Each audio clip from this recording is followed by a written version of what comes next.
Epístola de São Paulo aos Romanos. Capítulo 1. Paulo, servo de Jesus Cristo, chamado para apóstolo, separado para o Evangelho de Deus, o qual antes havia prometido pelos seus profetas nas Santas Escrituras, acerca de seu Filho, que nasceu da descendência de Davi segundo a carne, declarado Filho de Deus em poder, segundo o Espírito de santificação, pela ressurreição dos mortos, Jesus Cristo, nosso Senhor, pelo qual recebemos a graça e o apostolado, para a obediência da fé entre todas as gentes pelo seu nome, entre as quais sois também vós chamados para serdes de Jesus Cristo. A todos os que estáis em Roma, amados de Deus, chamados santos, graça e paz de Deus nosso Pai e do Senhor Jesus Cristo. Primeiramente dou graças ao meu Deus por Jesus Cristo, acerca de vós todos, porque em todo o mundo é anunciada a vossa fé. Porque Deus, a quem sirvo em meu espírito no Evangelho de seu Filho, me é testemunha de como incessantemente faço menção de vós, pedindo sempre em minhas orações que, nalgum tempo, pela vontade de Deus, se me ofereça boa ocasião de ir ter convosco. Porque desejo ver-vos, para vos comunicar algum dom espiritual, a fim de que sejais confortados, isto é, para que juntamente convosco eu seja consolado pela fé mútua, assim vossa como minha. Não quero, porém, irmãos, que ignoreis que muitas vezes propus ir ter convosco, mas até agora tenho sido impedido, para também ter entre vós algum fruto, como também entre os demais gentios. Eu sou devedor, tanto a gregos como a bárbaros, tanto a sábios como a ignorantes, e assim, quanto está em mim, estou pronto para também vos anunciar o Evangelho, a vós que estáis em Roma. Porque não me envergonho do Evangelho de Cristo, pois é o poder de Deus para a salvação de todo aquele que crê, primeiro do judeu e também do grego. Porque nele se descobre a justiça de Deus de fé em fé, como está escrito, mas o justo viverá da fé. Porque do céu se manifesta a ira de Deus sobre toda a impiedade e injustiça dos homens, que detêm a verdade em injustiça. Porquanto o que de Deus se pode conhecer, neles se manifesta, porque Deus lhe o manifestou. Porque as suas coisas invisíveis, desde a criação do mundo, tanto o seu eterno poder como a sua divindade, se entendem e claramente se veem pelas coisas que estão criadas, para que eles fiquem inexcusáveis. Porquanto, tendo conhecido a Deus, não o glorificaram como Deus, nem lhe deram graças, antes em seus discursos se desvaneceram, e o seu coração insensato se obscureceu.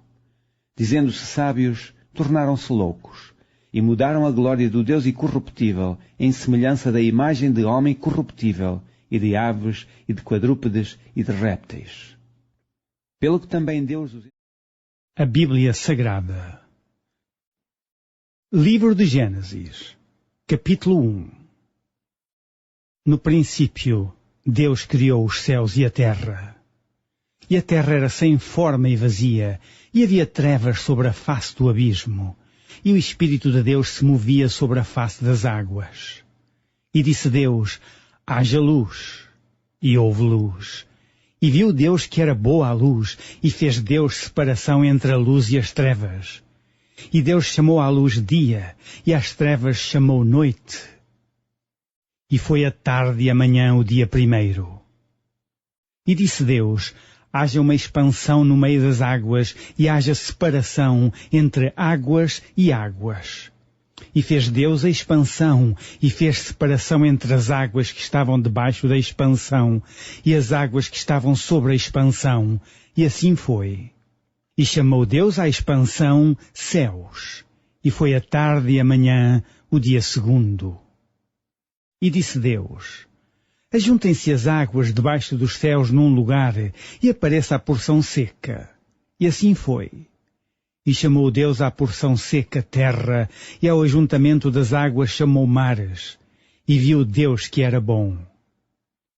E disse Deus: produza a terra erva verde, erva que dê semente, árvore frutífera que dê fruto segundo a sua espécie, cuja semente esteja nela sobre a terra.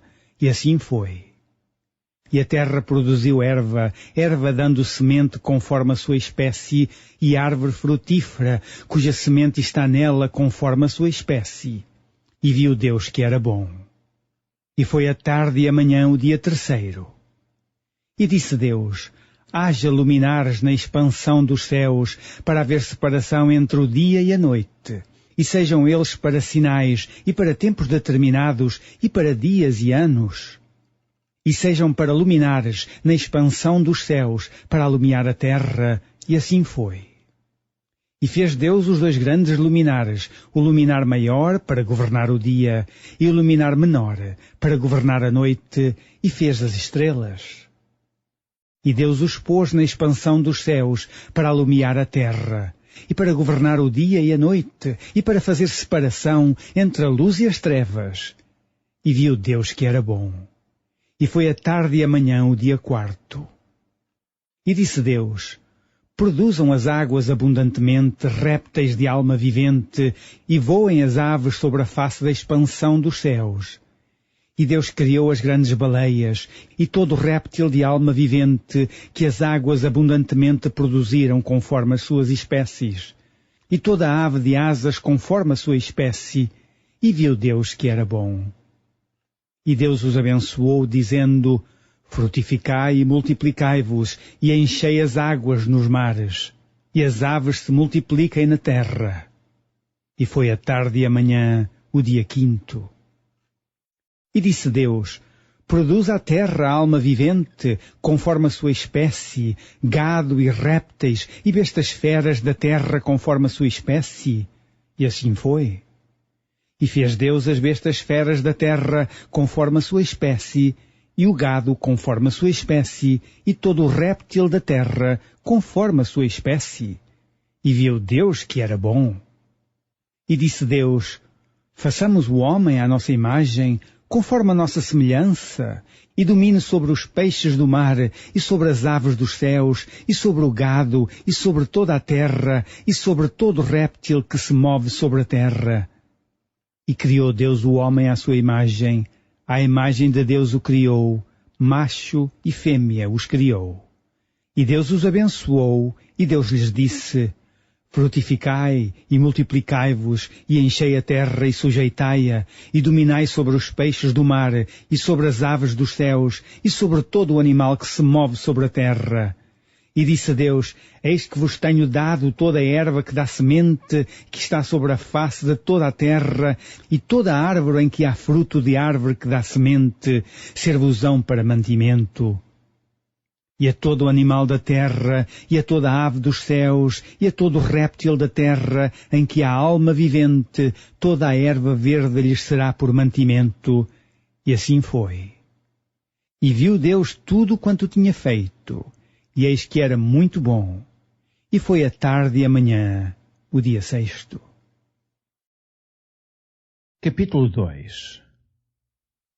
Assim os céus e a terra e todo o seu exército foram acabados.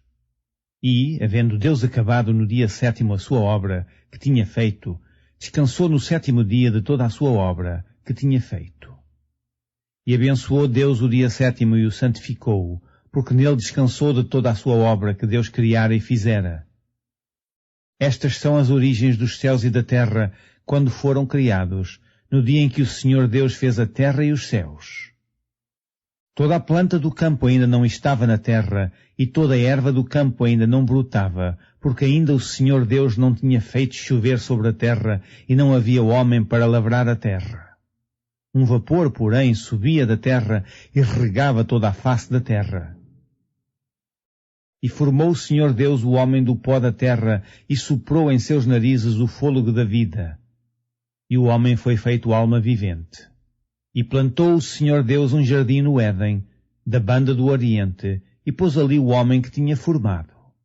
E o Senhor Deus fez brotar da terra toda a árvore agradável à vista e boa para comida, e a árvore da vida no meio do jardim, e a árvore da ciência do bem e do mal.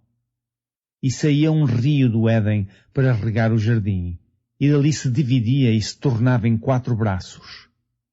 O nome do primeiro é Pison. Este é o que rodeia toda a terra de Avilá, onde há ouro. E o ouro dessa terra é bom. Ali há o bedélio e a pedra sardônica. E o nome do segundo rio é Gion. Este é o que rodeia toda a terra de Cush. E o nome do terceiro rio é Idekel. Este é o que vai para a banda do oriente da Síria, e o quarto rio é o Eufrates. E tomou o Senhor Deus o homem, e o pôs no jardim do Éden para o lavrar e o guardar. E ordenou o Senhor Deus ao homem, dizendo, de toda a árvore do jardim comerás livremente. Mas, da árvore da ciência do bem e do mal, dela não comerás, porque no dia em que dela comeres, certamente morrerás. E disse o Senhor Deus, não é bom que o homem esteja só, far-lhe-ei uma adjutora que esteja como diante dele. Havendo, pois, o Senhor Deus formado da terra todo o animal do campo e toda a ave dos céus, os trouxe a Adão, para este ver como lhe chamaria. E tudo o que Adão chamou a toda a alma vivente, isso foi o seu nome. E Adão pôs os nomes a todo o gado, e às aves dos céus, e a todo o animal do campo, mas para o homem não se achava adjutora que estivesse como diante dele. Então o Senhor Deus fez cair um sono pesado sobre Adão, e este adormeceu. E tomou uma das suas costelas e cerrou a carne em seu lugar. E da costela que o Senhor Deus tomou do homem, formou uma mulher, e trouxe-a a Adão. E disse Adão, esta é agora osso dos meus ossos e carne da minha carne, esta será chamada varoa, porque do varão foi tomada. Portanto, deixará o varão o seu pai e a sua mãe, e apegar-se-á à sua mulher, e serão ambos uma carne. E ambos estavam nus, o homem e a sua mulher, e não se envergonhavam. Capítulo 3. Ora, a serpente era mais astuta que todas as alimárias do campo que o Senhor Deus tinha feito. E esta disse à mulher, é assim que Deus disse, não comereis de toda a árvore do jardim? E disse a mulher à serpente, do fruto das árvores do jardim comeremos, mas do fruto da árvore que está no meio do jardim, disse Deus, não comereis dele, nem nele tocareis, para que não morrais. Então a serpente disse à mulher, certamente não morrereis, porque Deus sabe que no dia em que dele comerdes, se abrirão os vossos olhos e sereis como Deus, sabendo o bem e o mal. E, vendo a mulher que aquela árvore era boa para se comer, e agradável aos olhos, e árvore desejável para dar entendimento, tomou do seu fruto e comeu. E deu também a seu marido, e ele comeu com ela. Então foram abertos os olhos de ambos, e conheceram que estavam nus, e cozeram folhas de figueira, e fizeram para si aventais. E ouviram a voz do Senhor Deus, que passeava no jardim pela viração do dia. Esperamos que você tenha gostado desta prévia. Para continuar ouvindo este audiolivro no Google Play Livros, use o link na descrição do vídeo.